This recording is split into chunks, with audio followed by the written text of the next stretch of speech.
பாஜக கட்சி சிறுபான்மையினருக்கு எதிரானவர்கள் என்று கூறியே இதுவரை திமுக மற்றும் அதன் கூட்டணி கட்சிகளும் சொல்லி வாக்கு சேகரித்து வெற்றி பெற்ற நிலையில் தற்போது திமுகவுக்கு அதிர்ச்சியை கொடுக்கும் வகையில் இஸ்லாமியர்கள், கிறிஸ்தவர்கள் என அனைவரும் பாஜக பக்கம் திரும்பி வருகின்றனர். அந்த வகையில் திருச்செந்தூர் சட்டமன்ற தொகுதிக்கு உட்பட்ட இஸ்லாமியர்கள் அதிகம் வசிக்கக்கூடிய காயல்பட்டணம் நகராட்சியில் பாஜக வேட்பாளர் KRM ராதாகிருஷ்ணனுக்கு வாக்கு சேகரிக்க NDA கூட்டணி நிர்வாகிகள் சென்ற நிலையில் இஸ்லாமிய பெண்மணி ஒருவர் 25 ஆண்டுகாலம் MLA-வாக இருக்கும் அனிதா ராதாகிருஷ்ணன் இந்த காயல்பட்டினத்திற்கு என்ன செய்தார்? அமைச்சராக அதிகாரம் மிக்கவராக வலம் வந்து கொண்டிருக்கும் மதவெறி பிடித்த திமுக MLA எந்தவொரு நலத்திட்டமும் செய்யாமல் சில அமைப்புகளை கையில் வைத்துக் கொண்டு வாக்கு வங்கிக்காக எங்களை பயன்படுத்தி வருகிறார் என மனக்குமுறலை வெளிப்படுத்தியிருக்கிறார்.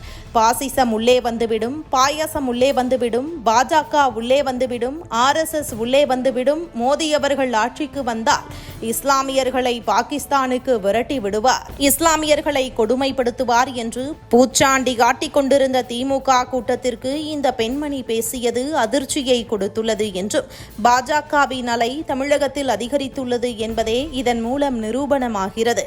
மேலும் KRM ராதாகிருஷ்ணனுக்கு சிறுபான்மையினர் வாக்குகளும் கணிசமாக உயர்ந்துள்ளது என்பதும் அனிதா ராதாகிருஷ்ணனுக்கு இனி வாய்ப்பு இல்லை என்றே கூறப்படுகிறது.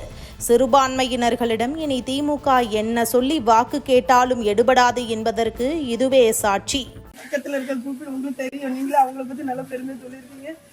உங்களுக்கு ஓடேன்னு வருவாரு. அதனால கண்டிப்பா இந்த ஒரு வாய்ப்பு 25 வருஷமா நம்ம அனிதாவுக்கு கொடுத்து ஏமாந்தது போதும். அதனால இந்த ஒரு போதும் அனிதா வரக்கூடாதுங்கிற எண்ணம் தான் என்னோட எண்ணம். நான் நாளைக்கு இங்க வந்து கருப்பு கொடி போடணும்னு வச்சிருக்கேன்.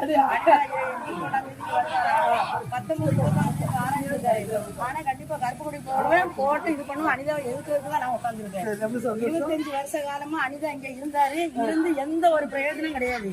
நாங்க மழை டைம்ல எல்லாம் வந்து தண்ணியில வந்து அவ்வளவு மக்கள் பாதிக்கிறாங்க. வடிகால் அமைப்பு பண்ணித்தரேன்டாரு, பண்ணித்தரேன். மக்களுக்கு உண்டான எல்லா சேவையும் அதை பண்றேன் இதை பண்றேன்னு சொல்லி 25 வருஷ காலமா மக்களை ஏமாத்திட்டு தான் இருக்காரு. அதனால கண்டிப்பா நாங்க வந்து அனிதா எதிர்க்கிறோம். ஏன்னா மத்த யாரு வந்தாலும் எங்களுக்கு அதை பத்தி பிரச்சனை இல்லை. ஓகேவா? போதுமா?